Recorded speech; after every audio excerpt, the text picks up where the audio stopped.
Ikaw na lang ba palagi ang nagkahabol sa kanya?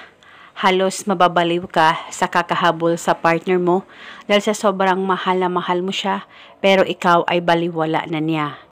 At lahat ginawa mo na para mahalin kanya at habol-habulin kanya pero wala talaga dahil sa napakatigas ng kalooban niya at napakataas ng pride niya. Gusto mo ba na mabaliktad yung sitwasyon na siya na naman ang mababaliw sa kakahabol sa'yo pagkatapos mong gawin ang ritual na ito? Pwes gawin ito ngayon mismo pagkatapos mong mapanood ang video na ito at paniguradong matatamaan siya basta dapat buo ang loob at tiwala mo sa mga ganitong pamamaraan. Pwede mo ito gawin sa kahit na anong araw o oras na gusto mo. Ang gagawin mo lamang, dapat may larawan ka sa kanya o actual photo niya. At pagkatapos, i-roll mo lamang ang kanyang larawan at talian ito na pula na pantali. Kahit na anong pula na pantali na meron ka ay pwedeng gamitin.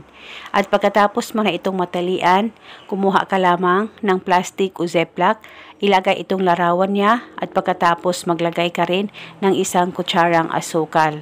At kumuha ka ng isang butil na bawang, pwedeng balatan at pwedeng hindi, depende po sa inyo.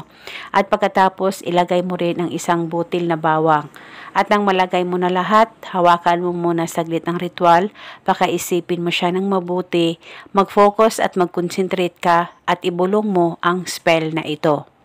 Pangalan at apelido, sa kapangyarihan at tulong nitong ritual, ikaw na naman ang mababaliw sa kakahabol sa akin ngayon. Ibulong mo lamang ito ng 3 beses. Pwede ka rin magdagdag ng hiling kung gusto mo, wala pong problema. At pagkatapos, pwede mong dalhin ang ritual kahit saan ka man magpunta, dalhin ito o itago pang matagalan. At pwede mo ito bulungan paminsan-minsan kung may time po kayo. At paniguradong habol-habulin kanya, malayo o malapit man kayong dalawa sa isa't isa. At eto muna sa ngayon, maraming salamat po sa panonood. May God bless us all.